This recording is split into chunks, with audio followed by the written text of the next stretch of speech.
bukas. It's been 3 years, 6 months, 2 weeks, and 7 days. 2 weeks. Ay. 2 weeks ka dyan. 3 weeks ba?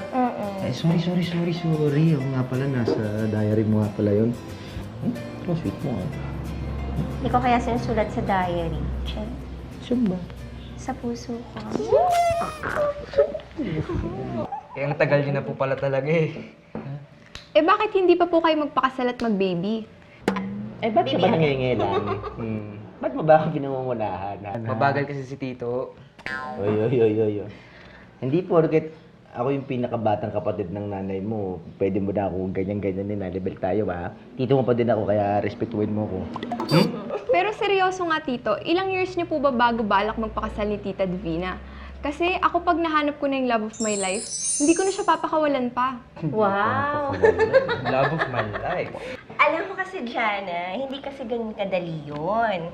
Marami pa tayong kailangan i-consider. Oh, seriously speaking, Jana, Andrew, kung ano man yung mga desisyon natin sa buhay na gagawin natin, lalo na sa panahon na ngayon ng ating kabataan, kasama pa kami dyan, ha? Siyempre. Kailangan pag-aralan natin munang mabuti lahat ng desisyon natin dahil lahat ng ito ay may pangmatagalan na epekto na dadalhin natin habang buhay o kaya sa mahabang panahon. O hindi lamang dapat puso ang ginagamit, pati isip. Ang alam ko kasi algebra yung pinunta ko rito. Parang sinashowbiz na ata kami masyado. Di ba parang mag-aral na kaya tayo, no? Oo, mag-aral kaya kayo muna.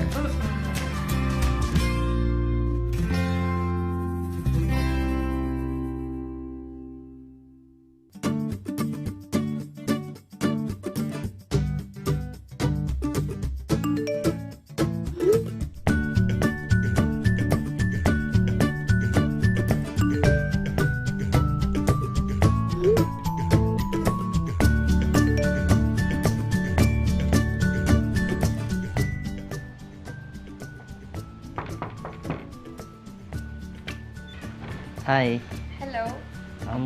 Sorry nga pala, mukhang nakulitan ka ata sa akin kahapon nung nagte-text ako sa'yo. Eh, bakit ka nga ba laging nagte-text?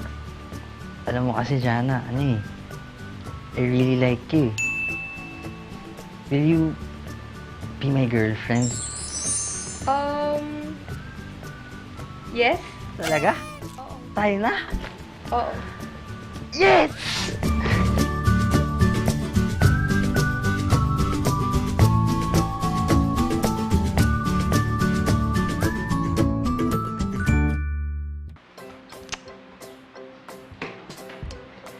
Ay! Napakatagal niya ni Jana ah. Tatawid lang ng kalsada yan ah. Napakatagal ah. Kaya mo na, nagdadalaga na si Jana. Eh, by the way po pala, Tita Divina. Pwede ko po bang i-invite yung kaibigan ko, si Patty? Oo naman, sana sinama mo na siya ngayon. Eh, may rehearsal po kasi siya sa drama club. Well, sige, next time. Next time. So, nagbabili ako ng dalawang... Picture. Hindi. Hi everyone! Kamusta? Parang medyo matamlay ka ha. Medyo depressed ang dating. Depressed ka ba? Tito, tita, cousin, I would like to announce na kami na po ni Miko! Kaya pala kung maka-miniskirt ka kahapon eh. Excuse me, nilinked yun, no? Dalagang Pilipina pa rin ako. Ako na nga lang yata sa barkada ang wala pang boyfriend eh. Ano naman ngayon kung wala ka pang boyfriend? Uy, Jana, ikaw nga ipakilala mo nga muna sa amin dito yan si Miko. Miko na yan. Pakilala mo muna dito ng mabistahan at malaman ko kung papasa sa amin yan. Ito namang si Tito, protective agad-agad. Tsaka sabihin mo sa kanya, sulatan kanya love letter araw-araw. Ipadala niya through mail para madagdagan naman yung trabaho ko. Diyan ako na-in-love sa'yo eh. Hindi siya ganyan. Oo. Araw-araw dati. Oo. Pero mamaya na natin pag-usapan yan. Mamaya na. Pwede. Mag-aral na tayo. Oo nga. Siya nga. Hihirapan na po ako dito eh. Oo. Hindi, tsaka paano ba ulit nga itong quadratic expression, Jana? Medyo nakalimutan ko na to. Ito. Sino? Jan. Yan din yun yung pinag-aralan natin ng... Jana? Uy, Jana! Hoy.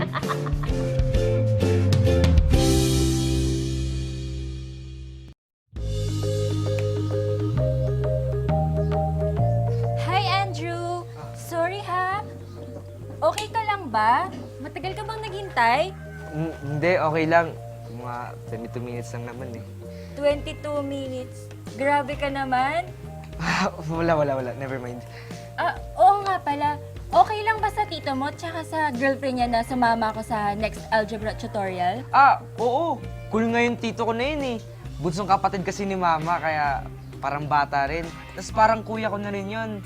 Tapos yung girlfriend niya, si Tia Divina, sobrang bait. Tapos ang galing sa math. Bali siya yung magtuturo sa atin ng algebra. Sobrang talino nun. Wow, grabe! Excited na ako. Meron ba niyan mamaya? Uy, tingnan mo si Patty tsaka si Andrew. Di ba? Walang dating. Okay ka lang? Sorry Pati, kailangan ko lang pala umalis. Nakalimutan ko, hindi ako pwede ngayon eh. Pinaporma niya pala si Patty eh, no? Nax! Ay, iyo. Hi, Ay, naka Jana. Sorry, No, thanks, tita. Diet po ako. Ha? Sandali, Hindi ko na... Ano ulit? Diet po ako, tita. Diet? Diet ka? Nakakataba ba to? Alam ko na. Ikaw nagpapaganda ka kasi dahil meron kang Miko na yan. Sus Maria, set ka. Asan ba yung Lovey Dubs mo? Nasa practice po siya ng basketball ngayon eh. Pero mamayang gabi po magkikita kami kasi birthday po ng kuya niya. May party po sa bahay nila. Excited na nga ako, tita eh. Kaya bilisan po natin yung lesson ngayon na please. Sige. Tita Divina, ano po ba ang age para maikasal sa Pilipinas? 18, pero kailangan ng parents' consent pag 18 to 20. Yun ang nasa... Teka, ano yan? Po? Ano yung cutics mo? Anong kulay yan? Siyempre, ito, tatanong ko, ano to? Promise ring po, bigay ni Miko. Ang cute na, tito. Promise ring? Bakit wala akong ganyan? Teka. Jana? Bakit? May bala ka ba magpakasal? Wala pa naman po akong balak, pero kung aayain man po ako ni Miko, syempre yes po yung sagot ko. Sobrang mahal ko po talaga siya eh. At saka siguro ang cute-cute po ng magiging baby namin.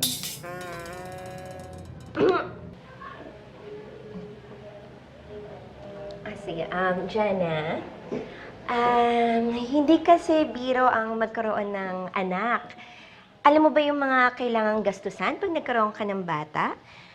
Unang-una, dapat meron kang damit, pagkain, diaper, vitamins o gamot, pagpapacheck up niya. Magkano na yon?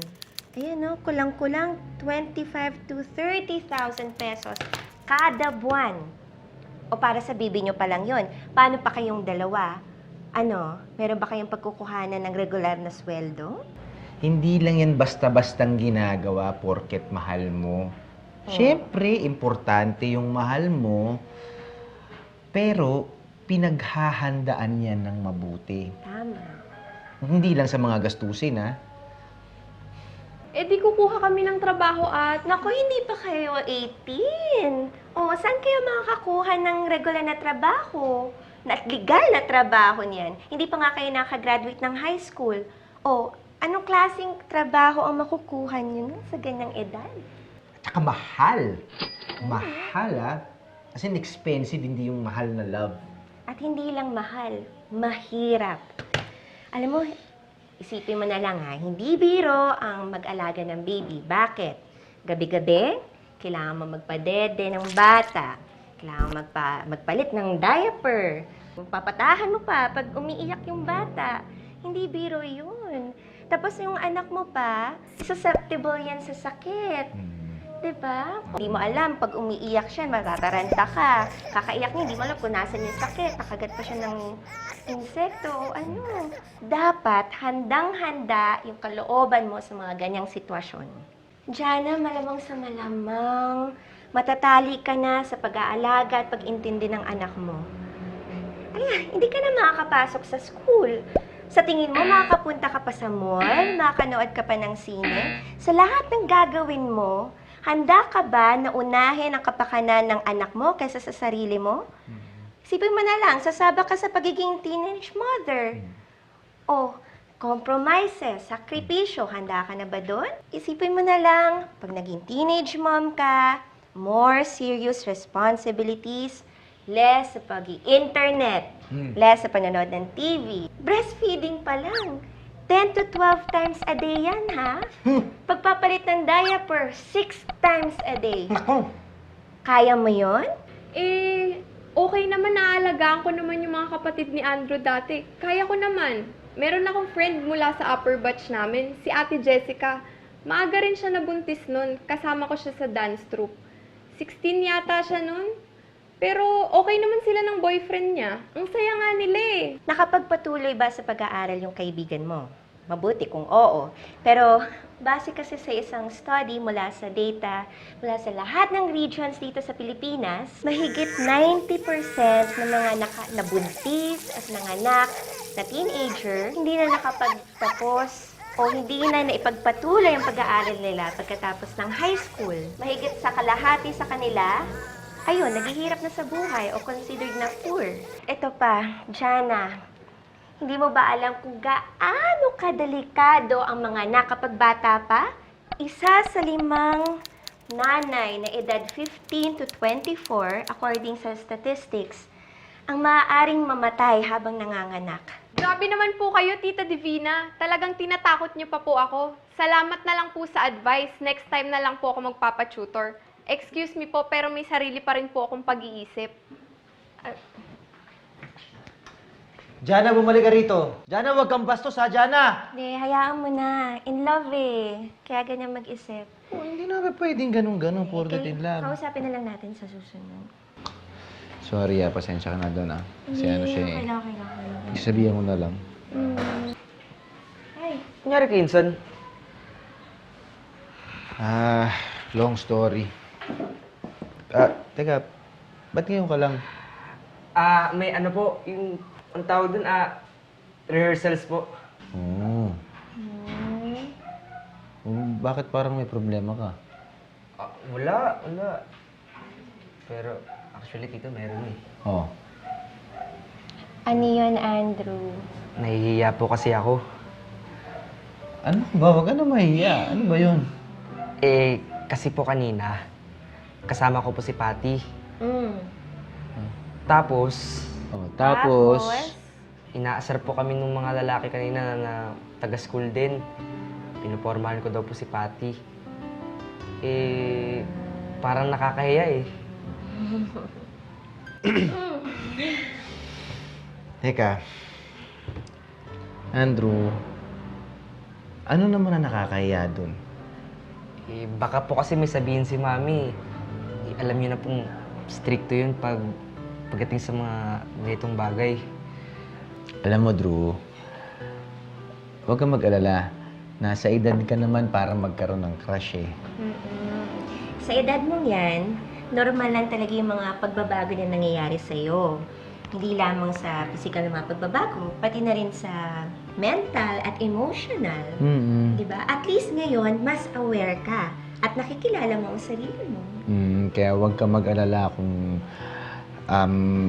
medyo naguguluhan ka sa mga nararamdaman mo, medyo nalilito ka sa mga pag-iisip mo, normal lang yan.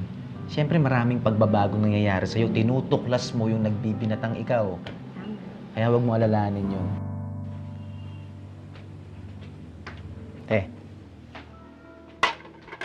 Ay, nako, Popo. Alam ko na yun kung ano sasabihin mo. Una na sa lahat, mabubutas na yan plato, kakapunas mo, ate. Yung tuyo na yan. Pinupunasan ko lang naman, ano. Bakit ba? Hindi. Alam ko kasi baby boy mo yun si Andrew. Aba, bata pa siya para sa mga crush-crush na yan, ano. Alam mo naman yung nangyari sa akin nung bata ako, di ba? Tingnan mo ako ngayon. Ay, nako. Kaya kailangan talaga magtapos muna siya ng pag-aaral bago intindihin niya mga crush-crush na yan.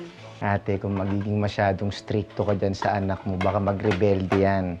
O di kaya baka ma-depress. Ngayon, kung mararamdaman niya na hindi mo pinapahalagahan yung damdamin niya o yung opinion niya bilang isang teenager, paano mo naman i-expect na pakinggan ka rin niya bilang isang magulang? Concern lang ako sa kanya. Alam mo yun? Yun na nga, oo nga. Natural, syempre, nanay ka eh. Pero, hayaan mo lang na magka-crush yung anak mo. Teenager yun eh, normal yun. Siguro, ate, tamang bigyan mo lang siguro siya ng tamang advice. Tiwala ka na magdedesisyon siya ng tama sa buhay niya. Ngayon, pag nagkamali, di hayaan mo siyang matuto. Bigyan mo pa rin siya ng advice. Tuloy mo lang. Kasi yun yung love. Ito. Hello? Yes. Ha? Ganon? Pwede naman. Saan ba yan?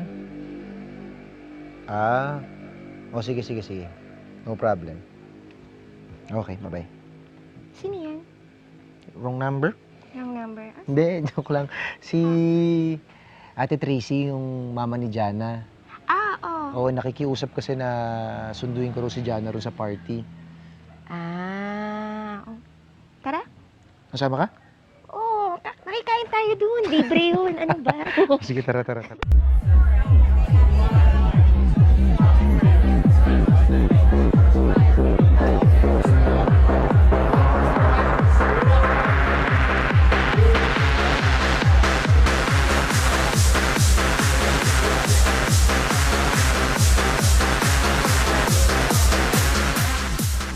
punta tayo sa taas.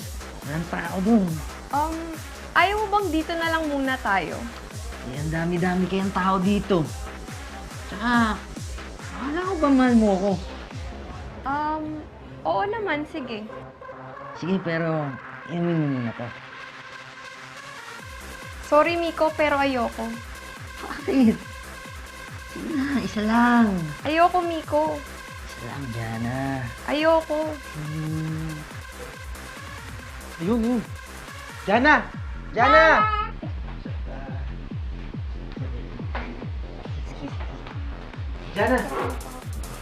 Tito Popo, Tita Divina, talaga po bang sinundan niyo na naman ako dito para bigyan ulit ng lecture?